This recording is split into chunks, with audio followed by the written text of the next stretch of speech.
Hello hi friends, అందరికీ నమస్కారం అండి. ఇవాళ బండి సర్వీసింగ్ వీడియో పెడుతున్నాను. ఇది ఇలా బండి పైకి లేపి ఆంటీ గారు సర్వీసింగ్ చేస్తారండి. ఇలా పైకి లేపినప్పుడు ఆయిల్ కొట్టి క్లీన్ చేసిన తర్వాత వాటర్ కొడతారండి. కాకపోతే నేను ఆ షార్ట్ తీయలేదు. ఆయిల్ కింద కొట్టేసి క్లీన్ చేసిన తర్వాత బండి దింపుతారండి. కొన్నిసార్లు బండి పైకి కూడా లేపరండి. ఇది ఇలా శుభ్రంగా అసలు ఏ పార్ట్ వదిలిపెట్టరండి, నీట్గా కడుగుతారండి. ఆంటీ గారు వాళ్ళు వచ్చేసి గుంటూరులో ఆటోలు బాగు చేసే ఏరియా కాడ లోపల అడిగితే చెప్తారండి. మామూలుగా ఆ ఏరియాని అశ్విని హాస్పిటల్ పక్కన అని అట్లా అంటామండి. మీకు ఈ దరిదాపులో అయితే తెలిసిద్దండి. మీరు ఈ దరిదాపులో ఉంటే ఎవరన్నా కడిగించుకోండి, బాగా నీట్గా కడుగుతారండి. ఆల్రెడీ వీళ్ళు ఫేమస్సే, ఛానల్ నుంచి కడుగుతున్నారు. నేను మామూలుగా వీడియో చేసుకుంటున్నాను నా బండి కడిగించుకున్నానని. ఆంటీ గారు వాళ్ళు వచ్చేసి 250 రూపాయలు ఛార్జ్ చేస్తారండి బండి కడిగినందుకు.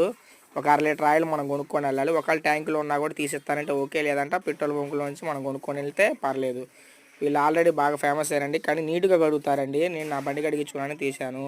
వీళ్ళతో పాటు వీళ్ళ అబ్బాయి కూడా ఉంటానండి. నేను బండి కడిగించే రోజు లేడండి. వీళ్ళ అబ్బాయి కూడా అడుగుతాడు. అందరికి థ్యాంక్స్ అండి ఈ వీడియో చూసినందుకు.